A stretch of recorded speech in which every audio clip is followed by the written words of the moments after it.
ఓం విఘ్నేశ్వరాయ నమః. ఓం శ్రీ గురుభ్యో నమః. ఓం దుందుర్గాయ నమః. ప్రేక్షక మహాశీలందరికీ నమస్కారం.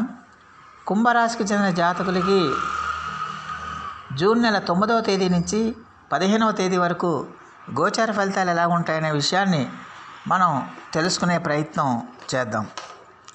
ఈ కుంభరాశికి చెందిన జాతకులు అంటే ధనిష్ఠ నక్షత్రం 3-4 పాదాలు, శతభిషం నక్షత్రం 1, 2, 3, 4 పాదాలు, అలాగే పూర్వాభాద్ర నక్షత్రం 1, 2, 3 పాదాలకు చెందిన వ్యక్తులు ఎవరైనా సరే ఈ కుంభరాశికి చెందిన జాతకులే ఉంటారు. మరి కుంభరాశికి చెందిన జాతకులకి ఈ వారంలో గోచార గ్రహాల యొక్క పరిస్థితి ఎలాగ ఉంటాయి అనే విషయాన్ని కనుక మనం ఒకసారి చూసుకుంటే, ఇక్కడ ఈ రాశి వాళ్ళకి జన్మరాశిలోనే శని యొక్క సంచారం జరుగుతుంది. ద్వితీయంలో రాహువు, తృతీయంలో కుజుడు సంచారం చేస్తున్నారు. చతుర్థంలో రవి, బుధులు, శుక్ర, గురులు సంచారం చేస్తున్నారు. అలాగే అష్టమంలో కేతువు సంచారం చేస్తున్నాడు. ఆ యొక్క గ్రహాల యొక్క సంచారాన్ని బట్టి, వాళ్ళ యొక్క దృష్టిని బట్టి, అలాగే ఈ రాశికి చెందిన జాతకులకి 12వ తేదీ సాయంత్రం 6:30 శుక్రుడు మిథున రాశి ప్రవేశం చేస్తాడు. అలాగే 14వ తేదీ రాత్రి 11:05 బుధుడు మిథున రాశి ప్రవేశం చేస్తాడు. అలాగే 15వ తేదీ ఉదయం 7:30 రవి మిథున రాశి ప్రవేశం చేస్తాడు. ఆ యొక్క గ్రహాల యొక్క సంచారాన్ని బట్టి, వాటి యొక్క దృష్టిని బట్టి మరి కుంభరాశికి చెందిన జాతకులకి జూన్ నెల 9వ తేదీ నుంచి 15వ తేదీ వరకు గోచార ఫలితాలు ఎలాగుంటాయనే విషయాన్ని కనుక మనం ఒకసారి చూసుకుంటే, ఈ రాశికి చెందిన జాతకులకి వార ప్రారంభంతోనే చాలా వరకు అద్భుతంగా ఉంటుందన్న విషయాన్ని గమనించాల్సిన అవసరం ఎంతైనా ఉంటుంది. వార ప్రారంభమే వీడికి శుభకరమైన పనులతో, శుభాలతో, మంచి సత్ఫలితాలతో మీకు ప్రారంభం అవుతుందన్న విషయాన్ని గమనించాల్సిన అవసరం ఎంతైనా ఉంటుంది. ముఖ్యంగా మీ శత్రువులు ఎవరైతే ఉన్నారో, మీ శత్రువుల మీద మీరు విజయం సాధిస్తారో, శత్రు శేషం లేకుండా చేసుకుంటారు. మిమ్మల్ని ఎంతకాలం ఎవరైతే మిమ్మల్ని బాధపెట్టి, మిమ్మల్ని హింసించి, మీ మీద పెత్తనం చలాయించారో వాళ్ళ మీద మీరు పై చేయిని సాధిస్తారు. వాళ్ళని మీ పాదాకంతం చేసుకుంటారనే విషయాన్ని గమనించాలి. అలాగే ఈ రాశికి చెందిన జాతకులకు ఆరోగ్యం కూడా బ్రహ్మాండంగా సహకరిస్తుంది. ఆరోగ్యం గతంలో ఉన్న అనారోగ్య సమస్యలన్నీ పోయి పరిపూర్ణమైన ఆరోగ్యవంతులు అవ్వడానికి అవకాశం ఉంటుందన్న విషయాన్ని గమనించాలి. అలాగే గతంలో మీరు ఏమైనా రుణాలు చేస్తుంటే ఆ రుణాలన్నీ కూడా మీరు తీర్చేసి మళ్ళీ ఆనందం పొందడానికి ఎక్కువగా అవకాశం ఉంటుందన్న విషయాన్ని గమనించాల్సిన అవసరం ఎంతైనా ఉంటుంది. అలాగే ఈ రాశికి చెందిన జాతకులకి 11వ తేదీ సాయంత్రం నుంచి 14వ తేదీ ఉదయం వరకు కూడా, ఉదయం 11 గంటల వరకు కూడా అత్యద్భుతమైన ఫలితాలు ఉండడానికి ఎక్కువగా అవకాశాలు ఉంటాయనే విషయాన్ని గమనించాల్సిన అవసరం ఉంటుంది. మీరు పట్టిందల్లా బంగారం అవుతుంది. మీరు అనుకున్నవన్నీ అనుకున్నట్టు నెరవేరుతాయి. మనోసిద్ధి కలుగుతుంది.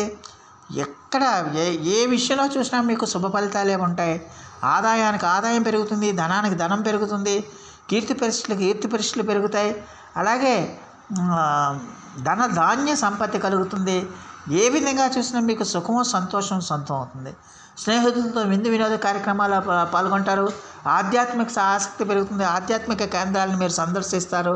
అలాగే మీరు శుభకార్యాలు కూడా ఎక్కువగా చేయడానికి అవకాశం ఉంటుంది. మీరు ఏ కార్యక్రమం చేసినా అది 100కి 100 కూడా మీకు సత్ఫలితాలను ఇస్తుంది, మంచి ఫలితాలను ఇస్తుంది, మీకు పరిపూర్ణమైన విజయాన్ని ఇస్తుంది అనే విషయాన్ని ఈ కుంభరాశికి చెందిన జాతకులు తెలుసుకోవాల్సిన అవసరం ఎంతైనా ఉంటుంది. అందువల్ల ఈ రాశికి చెందిన జాతకులకి 9వ తేదీ నుంచి 14వ తేదీ వరకు కూడా, 14వ తేదీ ఉదయం 11 గంటల వరకు కూడా ఈ రాశి వాళ్ళకి ఎట్టి పరిస్థితిలో కూడా తిరుగు ఉండదు. మీరు పట్టిందల్లా బంగారం అవుతుంది. మీరు చేస్తుందల్లా, మీరు ఏ పని చేసినా కూడా దాంట్లో మీరు పరిపూర్ణమైన విజయాన్ని సాధిస్తారు. ఏ పని తలపెట్టినా కూడా అది నిర్విఘ్నంగా పూర్తవుతుందన్న విషయాన్ని గమనించాల్సిన అవసరం ఎంతైనా ఉంటుంది. అయితే 14వ తేదీ ఉదయం నుంచి మరి ఈ రాశికి చెందిన జాతకులు ఖచ్చితంగా కూడా మరి 15వ తేదీ వరకు కూడా ఈ రాశికి చెందిన జాతకులు కొంచెం ఆరోగ్య విషయంలో కొంచెం జాగ్రత్తగా ఉండాల్సిన అవసరం ఎంతైనా ఉంటుందన్న విషయాన్ని గమనించాల్సిన అవసరం ఉంటుంది. ఆరోగ్యాన్ని ఎట్టి పరిస్థితుల్లో కూడా మీరు కాపాడుకోవాల్సిన అవసరం ఉంటుంది. అలాగే ముఖ్యంగా ఈ అజీర్ణ సంబంధమైన సమస్యలు మిమ్మల్ని వేధించడానికి ఎక్కువగా అవకాశాలు ఉంటాయి. ఈ పిక్కలకి సంబంధించిన అవకాశాలు, ఈ నొప్పులు, ఒళ్ళు నొప్పులు ఇలాంటివన్నీ కూడా మీకు కలగడానికి అవకాశం ఉంటుంది. దీనికి అంతటికీ ప్రధానమైన కారణం ఏంటంటే మీరు దోషకరమైన ఆహార పదార్థాలు తీసుకోవటం. అందువల్ల మీరు ఇంట్లో ఉన్న బయటకు వెళ్ళినా ఎక్కడికి వెళ్ళినా కూడా బయట ఆహార పదార్థాలను ఎట్టి పరిస్థితిలో కూడా మీరు తీసుకోకండి. దానివల్ల కొత్త సమస్యలు, కొత్త జీర్ణాశయం సంబంధించిన కొత్త అనారోగ్యాలు వచ్చే అవకాశాలు ఉంటాయి. అందువల్ల మీరు ఆ ఫుడ్ని, బయట ఫుడ్ని ఎంత అవాయిడ్ చేస్తే అంత మంచిది అవుతుందన్న విషయాన్ని గమనించాల్సిన అవసరం ఎంతైనా ఉంటుంది. అలాగే ఈ కాలంలో అంటే 14వ తేదీ ఉదయం నుంచి 15వ తేదీ వరకు కూడా ఈ రాశికి చెందిన జాతకులు కొంచెం మీకు ఇష్టం లేని పనులు కూడా బలవంతంగా చేయాల్సిన పరిస్థితులు ఏర్పడతాయనే విషయాన్ని గమనించాల్సిన అవసరం ఉంటుంది. ఒక పక్కన మీకు ఇష్టం లేని పనులు చేయటం, ఇంకో పక్కనేమో ఆరోగ్యం సహకరించడం వల్ల మీరు కొంచెం మనోవేదనకు గురవుతారు, మానసిక ఆందోళనకు గురవుతారు, మానసికమైన వేదనకు గురవుతారు అనే విషయాన్ని ఈ కుంభరాశికి చెందిన జాతకులు తెలుసుకోవాల్సిన అవసరం ఎంతైనా ఉంటుంది. మరి ఈ రాశికి చెందిన జాతకులు మరి మొత్తమే చూస్తే ఈ వారంలో ఈ రాశికి చెందిన జాతకులకి మరి శుక్ర బుధులు ఇద్దరు కూడా, శుక్రుడు చాలా వరకు యోగిస్తాడు. శుక్రుడు వీళ్ళకి చతుర్థ స్థానం నుంచి పంచమ స్థానంలోకి వెళ్తున్నాడు. కాబట్టి ఖచ్చితంగా కూడా మీ పిల్లలు ఎవరైతే ఉన్నారో మీ పిల్లలు నుంచి కూడా మీరు మంచి శుభవార్తలు వింటారు. వాళ్ళ రంగాల్లో మంచి విజయాలను సాధిస్తారు. వాళ్ళకి కొత్త అవకాశాలు వస్తాయి. అలాగే మీ ఆర్థిక పరిస్థితి కూడా చాలా వరకు మెరుగుపడుతుంది. ఆదాయం విపరీతంగా పెరుగుతుంది. అన్ని రకాలుగా కూడా మీకు ఆదాయం బాగా పెరుగుతుంది అన్న విషయాన్ని గమనించాల్సిన అవసరం ఎంతైనా ఉంటుంది. అలాగే ఈ రాశికి చెందిన జాతకులకి బుధుడు కూడా వీళ్ళకి చతుర్థ స్థానం నుంచి పంచమ స్థానంలోకి ప్రవేశం చేస్తాడు. 14వ తేదీ రాత్రి చతుర్థ స్థానం నుంచి పంచమ స్థానంలోకి వెళ్తాడు. చతుర్థ స్థానంలో ఉన్నంతకాలం కూడా ఈ రాశికి చెందిన జాతకులకి ధనానికి ఎలాంటి ఇబ్బంది ఉండదు. ధాన్యవృద్ధి కలుగుతుంది, కార్యసిద్ధి కలుగుతుంది. అలాగే మీ తల్లిగారి యొక్క ఆరోగ్యం కూడా బ్రహ్మాండంగా ఉంటుంది. అలాగే ధనం అన్ని రకాలుగా కూడా మీకు చేతికి అందుతుంది. దానివల్ల మీరు చాలా హ్యాపీగా, సంతోషంగా ఉండటానికి ఎక్కువగా అవకాశం ఉంటుంది. అయితే 14వ తేదీ రాత్రి నుంచి 11 గంటల నుంచి 15వ తేదీ వరకు కూడా ఈ రాశికి చెందిన జాతకులు కొంచెం మీ పిల్లలు ఎవరైతే ఉన్నారో ఆ పిల్లలతో కొంచెం మీరు పిల్లలతో కానీ మీ యొక్క పార్ట్నర్స్తో కానీ జాగ్రత్తగా ఉండటం మంచిది. ఆచితూచి వ్యవహరించడం మంచిది. ఓర్పు సహనాలతో ఉండటం మంచిది. ఎట్టి పరిస్థితుల్లో కూడా ఎలాంటి వివాదాలకు కానీ ఘర్షణలకి కూడా మీరు తావివ్వకుండా మనోధైర్యంతో ముందుకెళ్లాల్సిన అవసరం ఎంతైనా ఉంటుంది. దానివల్ల మీ గౌరవ మర్యాదలు పెరుగుతాయి, కీర్తి ప్రతిష్టలు పెరుగుతాయి. సంఘంలో మీకంటూ ఒక ప్రత్యేకమైన ఐడెంటిటీ ఏర్పడుతుందనే విషయాన్ని గమనించాల్సిన అవసరం ఎంతైనా ఉంటుంది.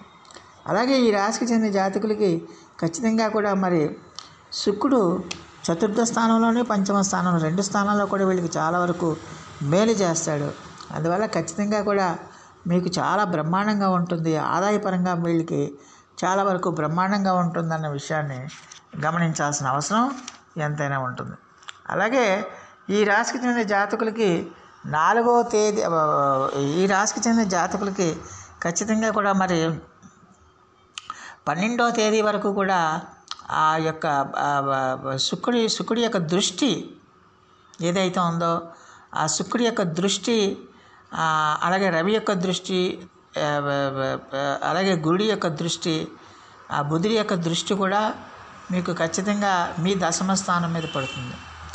మీ దశమ స్థానం మీద పడటం వల్ల ఖచ్చితంగా కూడా కుంభరాశి వాళ్ళ యొక్క దశమ స్థానం మీద పడటం వల్ల ఖచ్చితంగా కూడా కుంభరాశి వాళ్ళకి దశమ స్థానం మీద పడటం వల్ల ఖచ్చితంగా కూడా మరి కుంభరాశి వాళ్ళకి ఉద్యోగాల కోసం మీరు ప్రయత్నాలు చేసే వాళ్ళందరికీ కూడా ఉద్యోగ యోగం కలుగుతుంది. కొత్త ఉద్యోగాల కోసం ప్రయత్నాలు చేసే వాళ్ళకి కొత్త ఉద్యోగాలు వస్తాయి. అలాగే ఆల్రెడీ ఉద్యోగాలు అంటూ కొత్త ఉద్యోగాల కోసం ప్రయత్నాలు చేసే వాళ్ళకి కూడా కొత్త ఉద్యోగాలు రావటం, ఆదాయం పెరగటం లాంటివి జరగడానికి అవకాశం ఉంటుంది. అయితే ఇక్కడ ఒక విషయాన్ని గమనించాలి. కొంచెం మీ యొక్క కోపాన్ని, అసహనాన్ని మీరు కొంచెం అదుపులో ఉంచుకోవాల్సిన అవసరం ఎంతైనా ఉంటుంది. అలాగే ఖచ్చితంగా కూడా మరి 15వ తేదీ ఉదయం నుంచి కూడా రవి పంచమ స్థానంలోకి వెళ్తాడు. కాబట్టి మీ పిల్లల విషయంలో కూడా మీరు కొంచెం జాగ్రత్తగా ఉండాల్సిన అవసరం ఎంతైనా ఉంటుంది. అయితే సాధ్యమైనంత వరకు మీరు స్నేహితుల విషయంలో జాగ్రత్తగా ఉండాలి. వాళ్ళ వల్ల మోసపోయే అవకాశాలు ఎక్కువగా ఉంటాయి. ధన వ్యయం అవ్వడానికి అవకాశం ఉంటుంది. సంతానం గురించిన ఒక రకమైన ఆందోళన మిమ్మల్ని వెన్నంటి వేధిస్తుందన్న విషయాన్ని గమనించాల్సిన అవసరం ఉంటుంది. వాళ్ళ విద్యన విషయమో, వాళ్ళ భవిష్యత్తు విషయమో, వాడి యొక్క వివాహం విషయం, ఏదో ఒక విషయంలో మిమ్మల్ని వేధిస్తుందన్న విషయాన్ని గమనించాల్సిన అవసరం ఎంతైనా ఉంటుంది. ఆరోగ్యం కూడా మీకు అంతగా సహకరించదు అన్న విషయాన్ని గమనించాల్సిన అవసరం ఎంతైనా ఉంటుంది. మొత్తం మీద చూస్తే మరి విద్యార్థులకి కూడా ఖచ్చితంగా కూడా మరి ఈ వారంలో చాలా వరకు కూడా అనుకూలమైన పరిస్థితులే ఎక్కువగా సూచిస్తున్నాయనే విషయాన్ని గమనించాల్సిన అవసరం ఉంటుంది. వాళ్ళకి చదువు మీద ఏకాగ్రత కలుగుతుంది, శ్రద్ధ కలుగుతుంది. దానివల్ల వాళ్ళు విద్యలో మంచి ఫలితాలను పొందుతారన్న విషయాన్ని గమనించాలి. అలాగే మనోధైర్యం పెరుగుతుంది, బుద్ధి కుశలత పెరుగుతుంది, గౌరవ మర్యాదలు కూడా పెరగడానికి ఎక్కువగా అవకాశం ఉంటుందన్న విషయాన్ని గమనించాల్సిన అవసరం ఉంటుంది. మొత్తం మీద చూస్తే కుంభరాశికి చెందిన జాతకులకి ఈ వారంలో అంటే జూన్ నెల 9వ తేదీ నుంచి 15వ తేదీ వరకు కూడా చాలా వరకు అనుకూలమైన ఫలితాలు ఎక్కువగా సూచిస్తున్నాయనే విషయాన్ని గమనించాలి. ముఖ్యంగా 9వ తేదీ నుంచి 14వ తేదీ ఉదయం వరకు కూడా ఈ రాశికి చెందిన జాతకులకు చాలా వరకు అనుకూలంగా ఉంటుంది. మీరు పట్టిందల్లా బంగారం అవుతుంది. మీరు చేస్తున్న కార్యక్రమాలని కూడా సత్ఫలితాలను ఇస్తాయి. ఆదాయం పెరుగుతుంది, కీర్తి పెరుగుతుంది, గౌరవ మర్యాదలు పెరుగుతాయన్న విషయాన్ని గమనించాలి. 14వ తేదీ ఉదయం నుంచి 15వ తేదీ వరకు కూడా ఈ రాశికి చెందిన జాతకులు ఆరోగ్య విషయంలో కొంచెం జాగ్రత్తగా ఉండాలి. కొంచెం ఆచితూచి వ్యవహరించాల్సిన అవసరం ఎంతైనా ఉంటుందన్న విషయాన్ని గమనించాలి. సో ఈ రాశికి చెందిన జాతకులు మరిన్ని మంచి ఫలితాల కోసం, మరిన్ని సత్ఫలితాల కోసం ప్రతిరోజు కూడా మీరు మేధో దక్షిణామూర్తి వారిని ఆరాధించండి. అలాగే సూర్య నమస్కారాలు చేయండి. అలాగే ఆదిత్యోదయాన్ని పఠించండి. సూర్య అష్టకాన్ని చదవటం వల్ల కూడా మీకు చాలా వరకు మెరుగైన ఫలితాలు రావడానికి అవకాశం ఉంటుంది. సో ఆ దేవదేవుడు మీ అందరికీ కూడా ఆయుర ఆరోగ్య ఐశ్వర్యాలు ఇవ్వాలని మనస్ఫూర్తిగా వేడుకుంటూ ఈయన వీడియో కనుక మీకు నచ్చితే లైక్ చేయండి, షేర్ చేయండి, కామెంట్ చేయండి, సబ్స్క్రైబ్ చేయండి. సర్వేజన సుఖనో భవంతు. నమస్కారం.